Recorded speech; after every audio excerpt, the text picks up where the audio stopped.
Hey, how you doing? Good afternoon. Good afternoon. Welcome to another time here. Welcome to another time of the book club. It's our time. My lens is a bit looking not too clear, so let's see if I this makes it better. All right, it does. Apologies. You see the lens. We could do it better. All right, think it's better.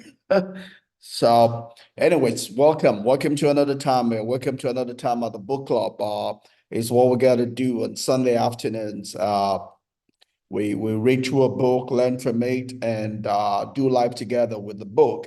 It's our sixth book we're on right now. We've been this is our fourth year doing this. It was our sixth book. We're reading The Good Life, and we're right now in the last chapter of the book. We've been doing this since July of last year. So we're rounding out on the book. We're in the last chapter, chapter 10 of the book. We'll go on and do some summaries and close it out, you know. But it's an 85-year-old study, 85-year plus study on what does it take to live a good life? What does it take to live well? What does it take to live long and well, to enjoy life? And this is no theory. So they've been doing in 85 plus years, they've been doing a study, of people from different generations of people for more than 85 years, looking at real life scenario to learn what does it take to live a good life. And what they found out is relationship. The secret to a good life is relationship. The secret to living long and well is having relationship, having right quality relationship in the different facets of our life, as parents, as children, as cousins, siblings, friends at work, family setup, just having that, adds life, seasons our life.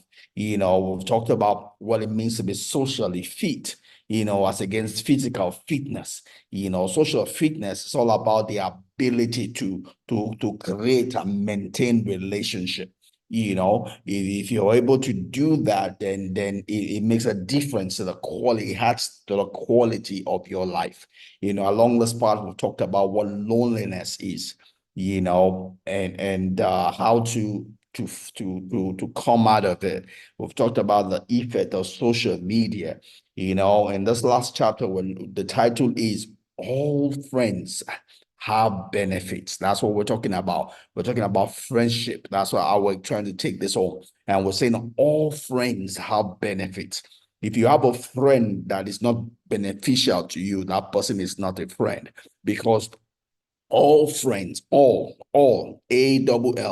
friends have benefit. There's something to get from every friendship. Any friendship that you're getting nothing is not a friendship, right? Any friendship that you're getting nothing is not a friendship. Yes, obviously, we don't go into any friendship or any relationship for the purpose or the intent of getting something. That's not the reason why we're going to a relationship, right? A healthy relationship is the one in which people come together because of what they can give. They can give. They can give. Giving is the key to life. Yes, we all need life, but to get that life, you must be willing to give. You must have something to give, and we all have something to give. Anybody that thinks it has nothing to give is as it were indicting his creator, because God has not created anything that is useless. Right? God has not created anything that is useless, and you are not useless. There's something you have. It might be cash, it might be time, it might be talent, it might be gifting, it might be connection. There is something you have. And all it takes for you to enter into a relationship, to enter into a healthy relationship where you will get the things you need in your life, is to be willing to give that which you have. That's why we'll say, he that must have friends must show himself friendly. People say that I want to have friends. I want to have friends. I want to have friends. That's not the way you get friends, right? That's not the way you get friends. You don't get friends by praying about it also. You don't get friends by fasting about it also. The way you get friends is to be a friend. The way you get a friend is to be a friend. The way you get a friend is to be a friend. Giving is the key to life. Giving is what activates life. Again, that's a fallacy of these people that always tell you about destiny helper, destiny helper. That's not the way God created life. Giving is the key to life. You must give of what you have. That which you give is what authenticates you to receive. That which you give is what authenticates you to receive. It's not about sitting down waiting. That's the helper. Someone that helped me. No. You don't get life by that. You only get depression. You get poverty by doing that. To get life, to get richness, to be blessed, to blossom, you need to step out and be a blessing. Step out and be a blessing. Step out and be a blessing. While you're on the way being a blessing, you will be blessed. You will receive everything that you don't have. Step out and be a blessing. While you're on the way being a blessing, you will receive everything you don't have. It's not about crying over what you don't have. It's rejoicing and being grateful for what you have. Step out with what you have and you will get every other thing you don't have. That is a secret to life. That's the key to life. It's not about complaining. It's not about mourning. It's about being a blessing. To get blessed, you need to be a blessing. Right? So great. So I'm gonna bring up my slide like I typically do, and we're gonna pick it up from where we stopped last Sunday. This is our second reading into chapter 10. We did a starting introduction last Sunday, so we're gonna pick up from there. We'll see how far we'll go today on that. We're on as a book, and the two authors of the book are Robert Waldinger and Marc Schulz, right? They used to lead at the study center at Harvard School, doing the study, and they've here now compiled all the learnings from the study.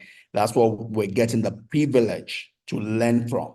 This is our second reading here. We'll see how far it goes. If we finish it today, fine. If we don't, we'll continue next Sunday, right? So we talked about that the basic quote that is overarching over this chapter. It's the one by Emily Dickinson, and she says, "My friends are my estate." Another way of saying it is that my friends are my net worth. My friends are my riches. My friends are my wealth. And that's important. That's critical. You see, I'm a businessman today, other than the fact that I work for a company. And what makes life easy for me, being able to do a lot of things, is friendship. Is friendship. I'm building things, I'm spending money, I'm going places without moving. It's because I have friends. I have places in which I have either to invested, and I'm able to then take deposits of my investment in those places, right? So if you don't have friends, you're going to die before your time. You're going to end up being on the road, having to do everything yourself, and you can't. You'll be limited if you want to do everything yourself. I put an old write-up out today that I put out. I've been putting out over the years, and it's saying outsource, outsource, outsource, right? You cannot grow bigger than your ability to outsource, because you cannot be everywhere, right? You cannot be everywhere. So you have to be able to walk through people. The extent to which you can outsource, you can delegate to people, is the extent to which you can grow. You cannot grow bigger than your ability to delegate and outsource to others, right? So that's why some churches can't grow. They're just so small, because the pastor cannot trust other people or does not know how to walk through other people. Pastor feels that he has to do everything himself. Some business, the person feels he has to put his hand on everything. You're either going to kill yourself, or you'll just be limited. You have to learn to walk through people. That's the way to grow. That's the way to grow big, right? Because there's only so much you can do. We as human beings, we're limited. We're physical. We're not spirit. The ability to grow beyond what my physical person can touch is my ability to recreate myself in other people, to sell the vision that I see to other people, that they will imbibe it as if it's their own and run with it, right? I can trust them and they can trust me, and they can see themselves in me enough to believe and accept and imbibe and embody the vision that I have to run with. Right? That is what friendship can do for you.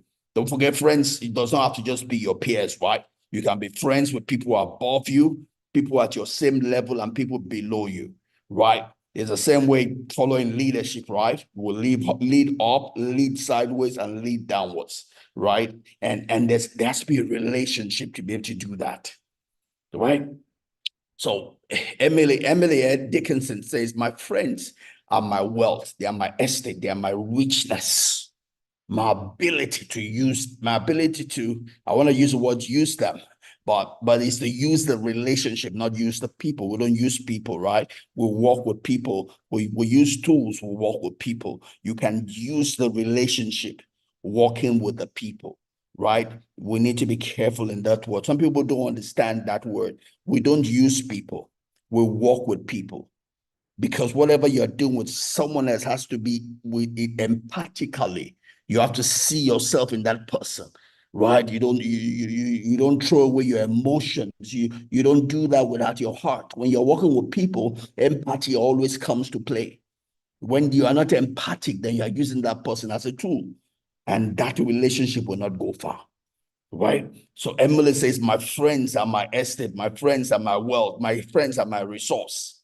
Right? Forgive me then if I hold on too tightly to them, right? Because they make a difference in my life. They make a difference in every one of our lives. Only this morning we're chatting together with one of my friends. He's also a farmer, right? And we're learning from one another. There are things he wants to do that I'm already doing.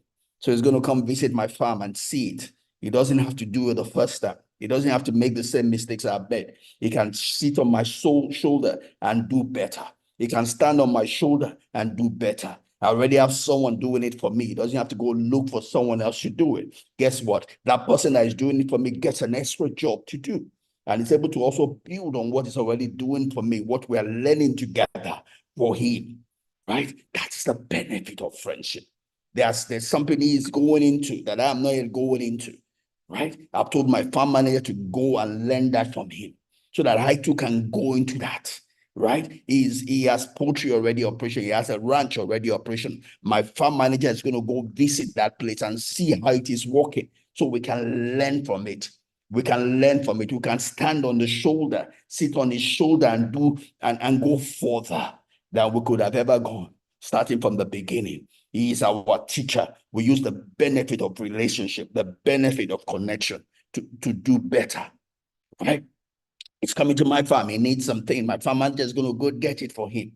You see, that's the benefit of relationship, benefit of connecting together, and it's going to make a difference between poverty and richness. If you know how to use relationship, know how to connect with people, know how to be friends, right? I don't know how to make friends, be social fit. When you're socially fit, it adds to your life. It doesn't take away from your life. It adds to your life. Yes, will there be people that will want to abuse you along the way?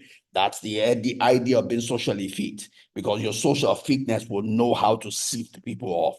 You know what the things you stand for, the things you don't stand for. You will have a healthy boundary around you, so when people try to cross that boundary, you enforce your boundary. It's part of social fitness. Anyone that does not have healthy boundary around his life, around his friendship, around his connections, around his relationship, is not socially fit.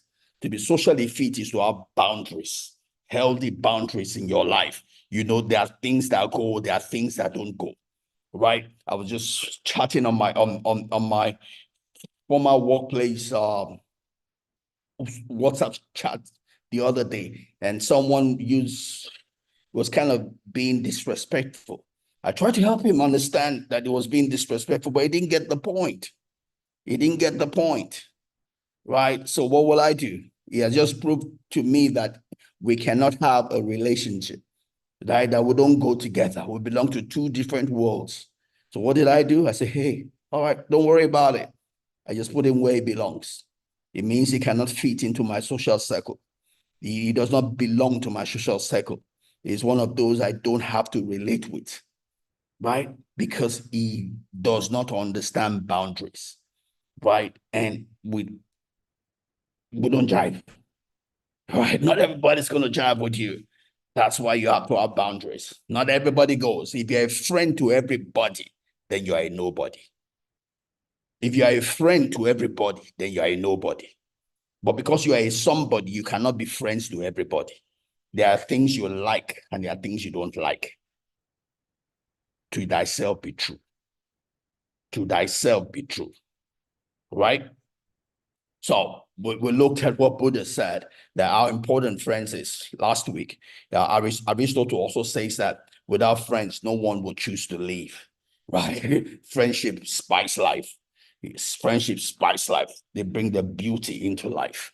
We looked at William Blake. He talked about compared friendship to the nest of a bird, to the web of a spider. And that's just what friendship is. It gives you home. It gives you a place of rest. It gives you a place where you can be yourself. It enables you. We looked at that scripture which says that the spider places his hand and finds himself in the king's palace. The spider has no limitation. All he has to do is web and it can be in the king's palace. So that's what friendship does for you. Friendship brings you before kings, brings you before reality. I last month I needed some seeds. All I needed to do is call someone coming from Canada, bring me seed. Call someone coming from US, bring me seed. Call someone coming from the UK, bring me seed. I'm just here, not moving from Lagos, and I got seed from all those three places. And I can do more. It comes from friendship. It comes from relationship. It comes from being connected, right? You don't have to move, but you can get your friends to help you, right? Not because you're using them, but because you already have deposits in their life. You already have deposits in their life. They feel a sense of owing you something to do it for you because they know you are not a taker. You are a giver. You are a giver. You are a giver. You're already of a benefit to them. So they are seeking for a way to be a benefit to you in return. And there's nothing wrong in withdrawing from that deposit if you have deposits there. That's what friendship is about. Friendship is not a one-way traffic, it's a two-way traffic. You give, you receive, you give, you receive, you give, you receive, you give, you receive. If all you are doing is giving, it will tire out, you will drain out. You don't have a friendship. You are not in your tribe, you are not in your family. If all you are doing is giving, you are not receiving, you are not at home yet, keep moving. You are not with your people. If all you are doing is giving, you are not with your people, you are not home yet, you are not in your family, you are not in your team, you are not in your tribe, right? A place where you're always giving is not home.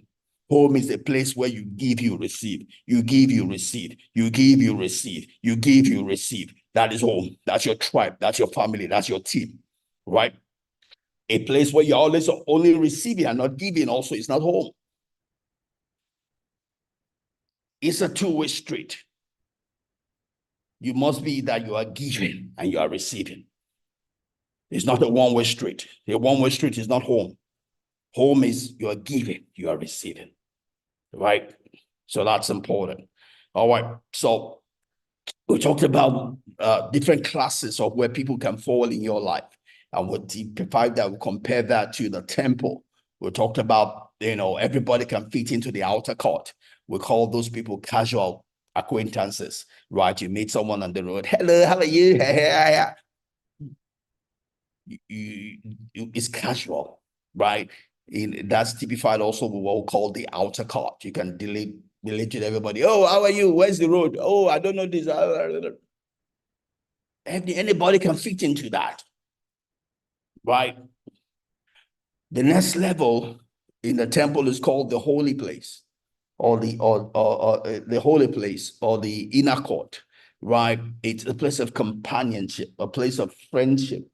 Well, friendship, but or let me put it, acquaintances, association, right? Is that place where you have something bringing you together. It could be because you walk in the same place. It could be because you go to the same church. It could be because you stay in the same estate. It could be because you belong to the same association, but something brings you together, that associates you together. right? So those are people that might fall within companionship associates. So something brings you together. For that time that it brings you together, you relate, right? But that relationship might just end there, right? It's not one that gets to the heart necessarily. It's just someone that probably stays in your head, right? It's one that we love ourselves when we're together, but it doesn't. We don't necessarily have each other's phone number. You don't know. You've not been to each other's house. You don't know each other's family. You don't know each other more than what it takes for you to be in that associative place, right? That you can compare to the inner court, right? The holy place. But there's now the depth of relationship, the ones that affect your life, the one that affect your life, because you are the average of the closest people to you, right? In the temple, it's called the holiest of all, the holiest of all, the holy of holies, the inner, the holy of holies, right? The high priest only, the chief high priest only goes there once a year. So it's not just a place you just allow anybody in, but there are people that you brought close to your heart, because those people in that place can hurt you. That's where all your nerves are open. When someone hurts you there, it cuts deep, right? It's the place we call intimate. People that you are saying intimacy, people that you are naked to, people that you tell some secrets in your life. Also in the intimacy at different levels, but generally speaking, they are the people you tell that know more about you than the ordinary person would know or knows, or is publicly available, right? They probably know your house, they probably know your birthday, they know how many children you have, they probably visit you at home, but those influence your life, right? So you'll need to be careful where each person falls, and and address your relationship, your commitment accordingly. Don't give what you are supposed to give to intimates to casual acquaintances. You're gonna die before your time to do that, right? Don't give to intimates what you give to casuals. You will lose them. Because don't forget, to get to our friends, you must be a friend. The extent to which you expose yourself to anybody is the extent to which you are willing to go in that relationship. Your ability to open your heart is saying, I want to go deeper. When I begin to tell anybody intimate things about my life, what I'm saying is, I trust you. I want you to come into the holiest of all in my life. I'm giving you my life. I'm saying I'm laying down my life for you. I trust you with my life. The extent you want to go in any relationship is the extent to which you expose yourself in that relationship, right? Don't go naked yourself to a casual acquaintance. Don't go naked yourself to just an associate, right? Because you have not developed the mutual commitment between yourselves. But so you need to know where everyone falls in your social universe and relate accordingly, right? Uh, so we did close out on this slide here. It talks about along with natural help and flow of life, each of us has an habitual approach to friendship. We talked about that we all have different levels of friendship and association and interaction that suits us based on our personality, based on where we fall on the introversion extroversion spectrum, right? An introvert does not need too much of does not need too much of it does not need too much of stimulation. An introvert doesn't need too much of stimulation by someone else. An introvert seeks and longs for solitude, right? How do I know I'm one? I know people don't believe that, but I'm one, right? Like we seek for, we only have so much body count. So we can, when we go out there, only so many people we can relate with before we lose our energy. And we have to renew our energy in a place of solitude. We love ourselves so much. We love spending time with us, right? That's what we crave for. We don't crave for crowd. We crave for solitude, spending time alone, right? It's kind of difficult for people to understand it about me because when I'm in public, I look as if that's where I get my energy. Even my wife is confused about that. She wishes that I could do the same thing I do outside at home. But that's who I am, right? I crave for solitude. I crave for myself. I crave to spend time alone, right? However,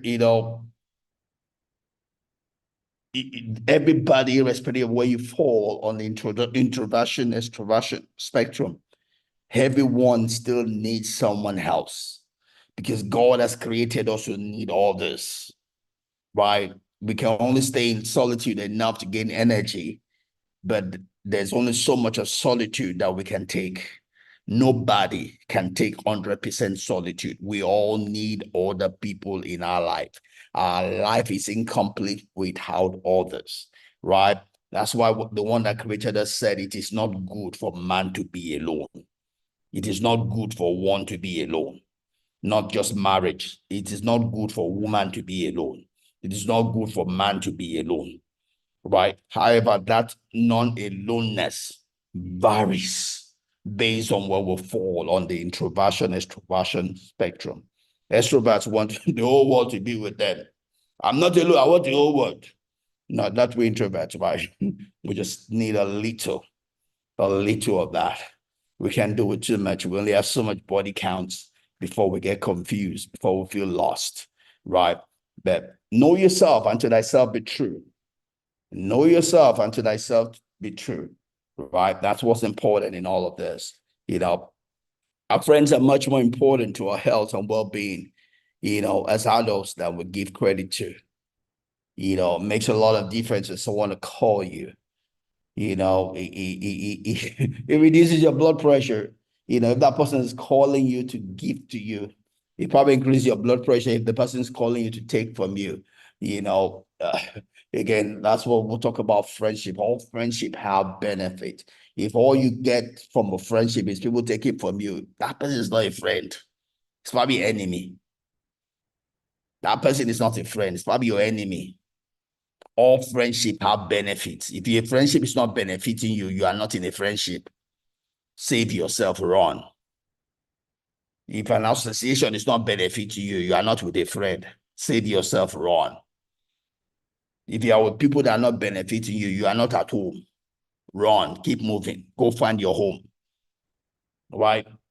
But it makes a difference. I had someone call me yesterday, telling me, the difference I'd made in his life.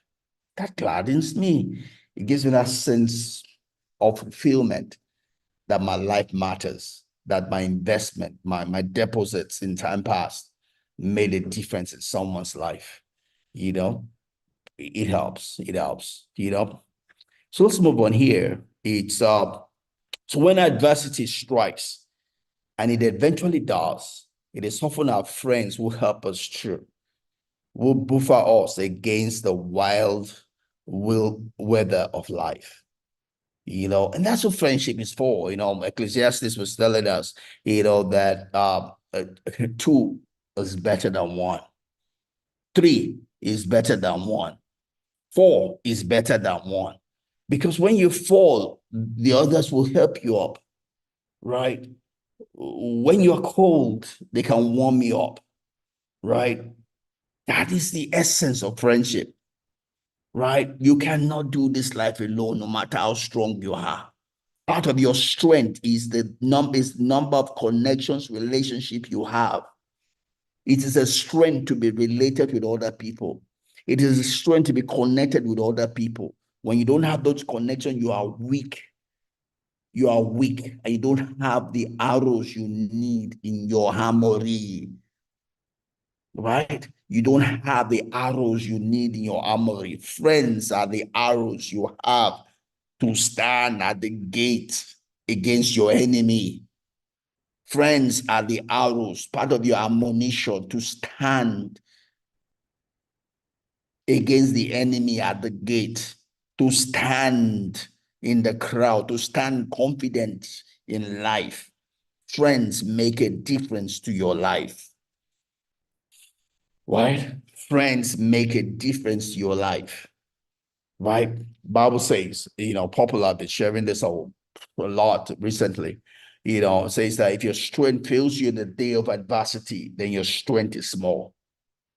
It's not the adversity that is big, it's your strength that is small. If your strength fails you in the day of adversity, then your strength is small. It is not the adversity that is big, it's your strength that is small. And part of your strength is the friendship you have.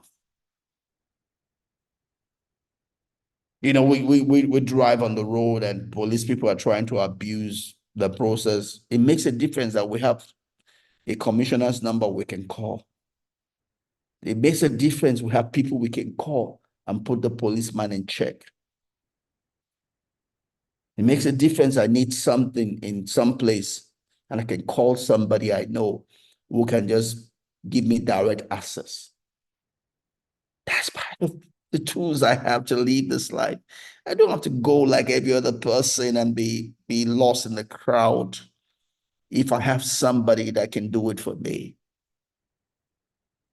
I'm going to be chasing some documents here at the Abeokuta Secretariat. I don't have to go there. I'm just going to use somebody who works there who's going to chase all the files for me. I need some coppers to come work for me. I'm just going to call somebody who's going to make it happen. Friends are ammunition. Friends are strength. They can save you the time. They can save you the labor. They can save you the money. I'm building greenhouses today. I don't have to be there myself. I have someone that's building it for me as if it is his own. It makes all the difference. I'm ordering some parts from China. I need someone to see, do I boil them before they are shipped? It makes a difference. I have someone in China who can go look at it. It makes a difference. I know someone who is in China who can get me the freighting agent to ship them for me. I don't have to worry about it. I don't have to depend on a stranger. I have friends. Friends make a difference for you. Friends make life easy for you. They open the gates for you. They give you access. They give you access. They give you access. I need to do some things at my new house.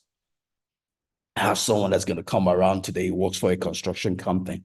He's going to look at it. I don't have to bother my head. I don't have to bring them in myself. I'm just going to walk it with his company and make it happen.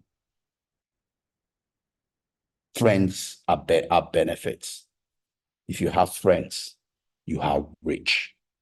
Because friends are part of your estate. They are part of your net worth. They are part of your riches. Each friend you have is a treasure.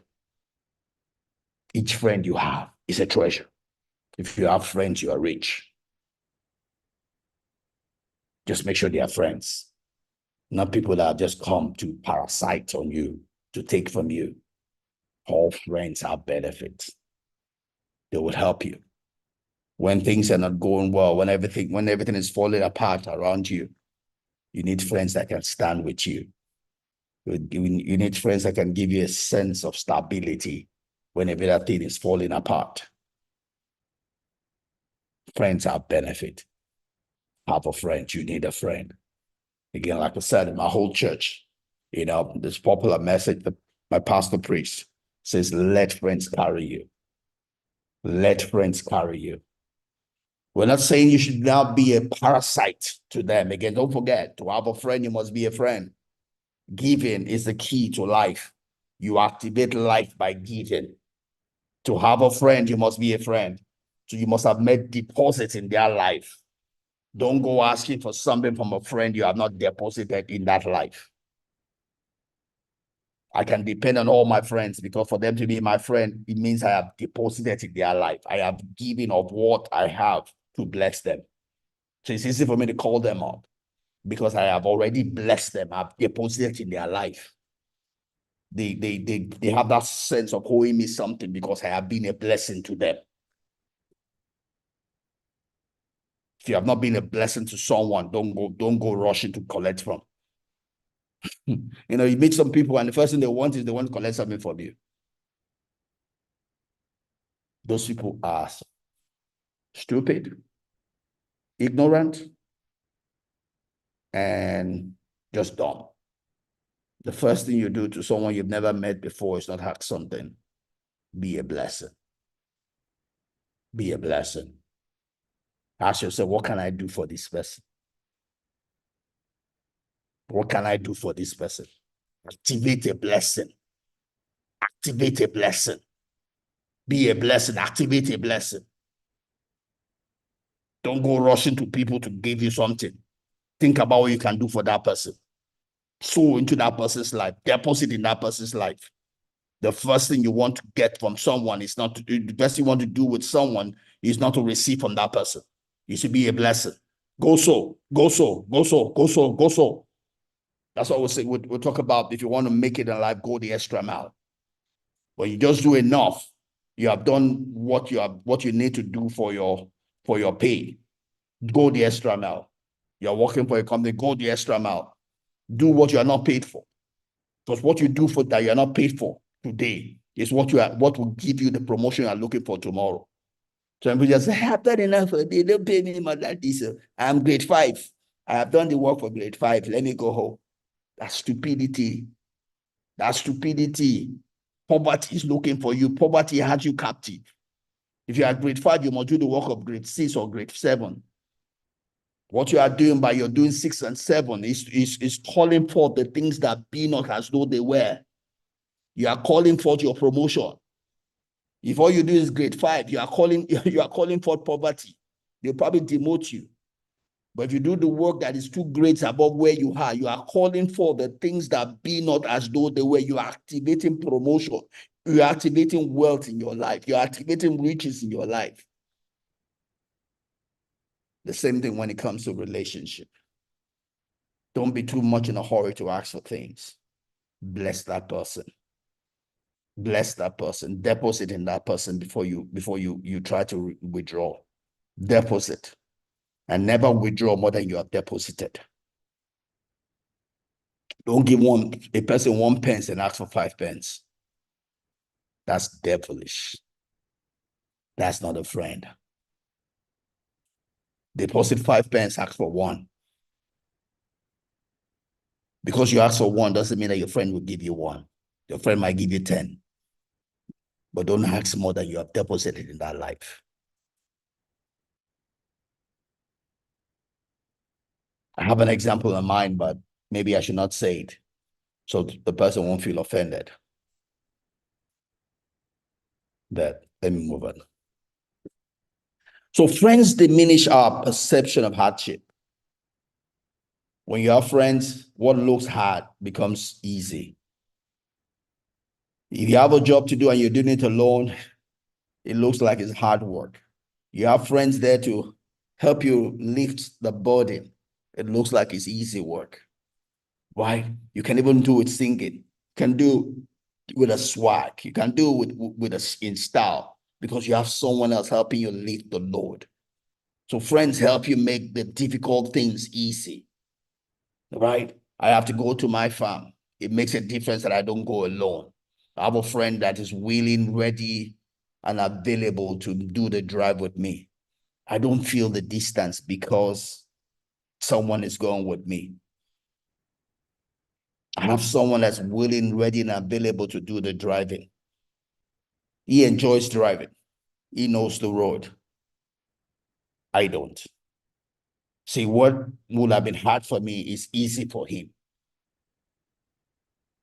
So it takes away the burden of driving for me. It takes away the burden of going alone for me. So what would have been ordinarily difficult becomes easy because I have people helping me. carried some of the load. But I don't just take away from them. I also bless them, because there are things that are easy for me that are difficult for them. So I deposit that in their life. I give to them. And I don't ask before I give. I gave when I did never thought I would need. I gave not because of what I'm looking for. I gave just to be a blessing. That's why a lot of people are not taught, because of all the armed robbers we have on pulpits. Right? We have corrupted the pulpit to just look for our own benefit, look for our own gain. We have not taught the people are right. We teach them that they should come and gamble with God. Give so you'll be giving. Oh, give one, God will give you 100-fold. And the only reason people are giving is because of what they are looking for, not because of the love for God, not because it be a blessing to the church. And they are never giving in return because they gave from a wrong spirit. They gave from a wrong heart. The reason you give is to be a blessing. It's because you love God. The reason you give your friend is to be a blessing, because you love your friend. You want to be a blessing to your friend, not because of what you want to receive. You are not giving today because you want to make a demand tomorrow. That is not friendship. That is not friendship. If the reason you are giving is because you want to ask tomorrow, you are not a friend, you are enemy. You are the devil in that person's life. You are not the angel in that life. When we give in friendship, we give for the sake of giving, not because we want to receive. When we give to God, we give for the sake of giving, not because we want to receive. We give because we want to bless God, we want to honor God, we want to worship God, not because we want to receive. Don't let any preacher take you to hell just because they want to fill their own pocket. When you give to honor God, give to worship God, not because some preacher is saying that you get a 1,000-fold.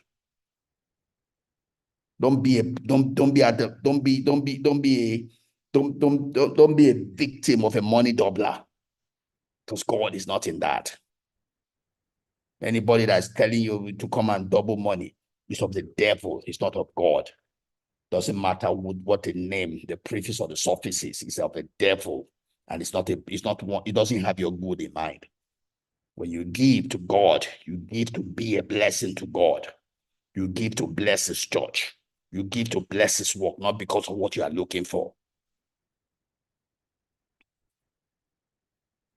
Don't allow the corruption to take you to hell, to make you miss life, both in this life and in one to come.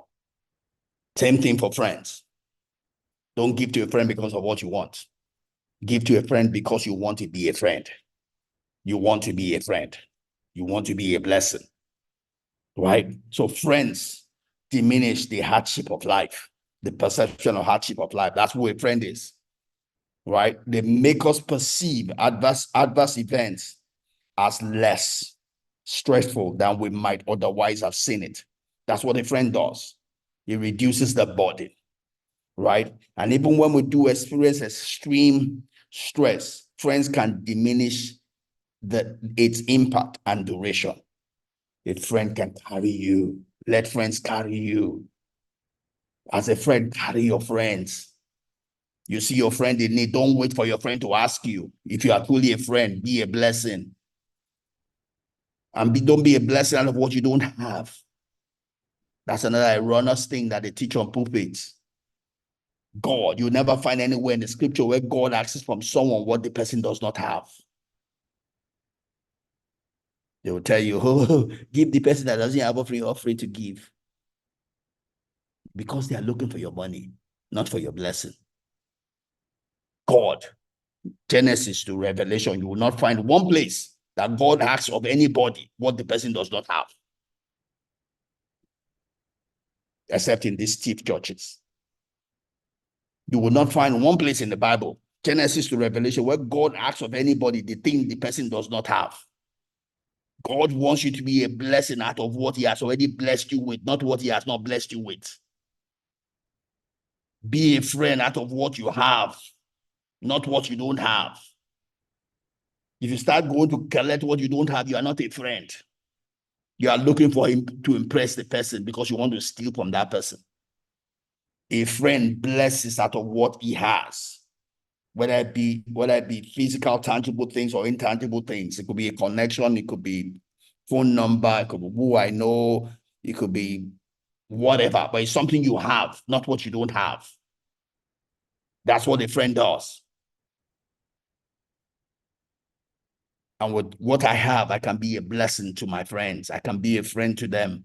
Being a friend means I'm lessening their burdens. I'm lessening their burdens. I'm enabling them. I'm activating them. That's what took place this morning as I was just sharing with my friend here who has a farm in Abeokuta. There are things he wants to do that I'm already doing. So I blessed him with that. I became a friend to him out of that. I showed him what I'm already doing. He's going to visit my farm and see it in operation. I'm already connecting with the person doing it for me. I'm already telling him the way I'm doing things that I'm doing, and I'm enabling him by virtue of what I already have. Guess what? He's also doing things I want to do that I'm not doing right now. So my farm manager is going to visit his farm. He's going to be a blessing. He'll be a friend to us in the things he's already doing. He has, not what he does not have. He's going to lessen our burden. We'll see in operation the things he's already doing, and we can do that thing and even do better. He's being a friend to us out of what he has, just as we are being a friend to him out of what we have. That's what friends do. That's friendship. All friendship has benefit. If your seeming friendship has no benefit, it's not a friend. Keep moving. Go look for a friend. Right? So friendship lessens burdens. Right? It makes the task easier. Right? So when the going gets tough, even the tough benefit from having friends. When the going gets tough, even the tough benefit from having friends. There's nobody that is tough enough to do life on his or our own. We all need somebody. That's the way God created us. Don't let the devil deceive you. I can do it on my head. Hey, I can do it on my own. Devil is after you, wants to kill you, wants to kill you, wants to steal from you, wants to kill you, and wants to destroy you. Don't let him have his will. You cannot do it on your own. You need somebody. You need a friend. So when the going gets tough, even the tough need a friend. You need a friend. You need help. And, a lot of people say, hey, the top is lonely. The top is not lonely. Oh, it's because of it's your ego that's your problem. Oh, there's no top that is lonely. Oh. So even if all the people that are top is lonely, they can become friends with each other. Like they cannot be friends with those that are lower than them. All the lonely, be a friend to yourself. All the top is lonely, be a friend to yourself. The top is not lonely. It's your ego that is deceiving you. Irrespective of where you find yourself, where you are, you need a friend. You need someone to help you carry the burdens of your life. You need someone you can share your innermost thoughts with. You need someone you can talk to so as to clarify the confusions in your life. You need someone you can use as a bouncing board for the ideas that are going through your mind. When people don't have people they can bounce the ideas off, that's what creates people that commit suicide. They begin to talk to themselves and there's nobody to bounce it off, and the devil begins to come into that conversation and begins to tell them about end your life. And there's nobody to tell them otherwise, so they end their life. Don't join that party. You can do better. You need a friend. You need a friend. You cannot do life on your own. You need a friend, right? You need a friend, right? So women have more face-to-face friendship, right? Men have more side-to-side friendship. Women by nature, by nature, they would, meet face-to-face with friends, with body up. Women do the face-to-face, whether it's gossiping, they love to talk, right? Just the way the women are, right? So there is a difference in our gender, the way we communicate, the way with friends, with friendship, right? Women will probably do more things that involve talking. Yeah, and when they talk both the serious and the stupid things. They talk about things that they wouldn't want any other one to hear. men don't necessarily do that, but we look for we look for things that bring us together, whether it's football, soccer. We do a lot of that on my WhatsApp group. We abuse ourselves. We pick one team or the other. And when that team is playing, we say different things. We're not necessarily talking about someone, but we're carried. We spend our time together talking about that activity, right? And not so women. Women probably end up talking about themselves, latest fashion, mascara, their children, their husband, things like that. So there might be differences in gender in the way we walk with our friends, that what is similar for all of us is that we need a friend. Right? We need a friend. Whether it be that, yeah, you as a female or as a male, we need a friend. That's a commonality, right? There might be a difference in the way we relate with our friend, based on our gender, but our needing one is similar, right? That's a key thing there. So the gender differences between men and women, seek in friendship are smaller than one might think about. The differences in terms of need are not it's not there. We all need one, right? We need a friend. That's the key thing. The way we relate might be different, but we need a friend, irrespective of whether you're a man or a woman. There's nothing like, I'm a man, so I don't need a friend. That's why men die early. Women know they need friends, so they live longer. Men die early. One of the reasons why men die before women is because they think they can do life on their own. So they don't get the benefit of friendship to elongate their life. But women, they seek partnership, they seek communion, they seek that party, your child's this, your child's that. That's why they live longer than men. One of the big reasons they live longer than men is because they understand the benefit, the importance of friendship. We all needed the same quantity, but women seem to understand that need more than men do. And that's one of the reasons they live longer than men. Get wisdom. Get wisdom. You can live longer also. You can be a friend, so you can have friends also. And that will elongate your life. That will prolong your life. That will make you live longer also. And that's what we're going to stop it for today. We're going to finish there today. We'll continue next week. I'm about hitting the 1 hour mark here. So I tried to do this 1 hour. So yeah, just 5 more minutes to go and I'll be the 1 hour mark. But thanks for coming along. Sorry, my glasses aren't looking too well, but thanks. I see I have 2 people that came along. Thanks for joining me. I hope it blessed you. Feel free. This is a whole series we've been doing since July of last year. So we have all of this on my YouTube channel. We have some of it on my Instagram reel. So feel free to listen to it. Feel free to chip in one thing or the other, something you agree with or don't agree with what I'm saying. Feel free, add to the body of knowledge. Be a friend to me, be a blessing to me, increase my knowledge, but thanks for spending this time with me. I appreciate you. God bless you. Have a great week ahead and see you same time next week as we come back at 2 p.m. West African time next Sunday. And we'll continue on this chapter 10, All Friends Have Benefits. God bless you. Bye-bye.